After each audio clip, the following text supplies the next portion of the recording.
Sleep deprivation is an ancient approach to shifting our state of mind and how it might correlate with sleepwalking and lucid dreams and so on and so forth. And really, all I've proposed is that, particularly with human sleep, and bearing in mind I'm saying humans aren't at optimal function, we've degenerated a lot.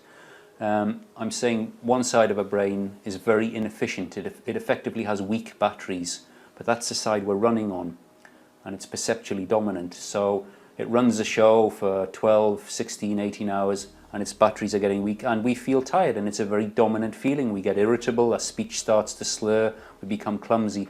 Most of us don't question that, because of course the thing that's questioning that is the thing that's tired. So we just go to bed, recharge, and we live in this cycle of the rational mind recharging itself every day. However, and it's not difficult to understand the concept, if we have much stronger batteries in the right side of the brain, because it's still much more functional in principle, you stay awake long enough, or you meditate for long periods, or whatever you want to, trance dance, the ancient traditions of partying for days on end and so on. Basically, you're starving the rational mind, the egotistical mind, of sleep, and its batteries are running down. And of course, it doesn't feel very good, it feels tired. But if you push beyond that, its ability to stay in charge starts to break down as well. And that's where you can start to get glimpses of access to the other side of the brain, the other self.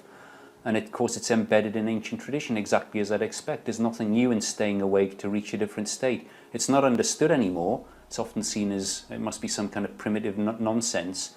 But it was embedded in, it's still a living tradition in sort of North American tradition, South American tradition.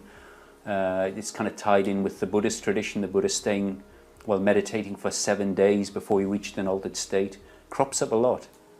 Counterintuitive, but actually if you step back, makes a lot of sense. And most people, if you ask them, I've spoken to a lot of people about this, most people have recollections of they've been out partying or they've been working hard.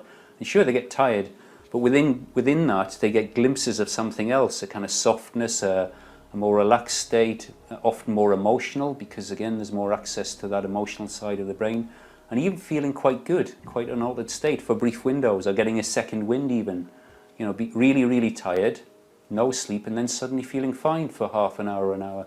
So all I really did, or what I was interested in, is making sense of that, and is it possible to exploit that and bring in combining techniques to tie the left side of the brain up, which initially doesn't feel great, but the reward on the other side of that makes it worth the effort.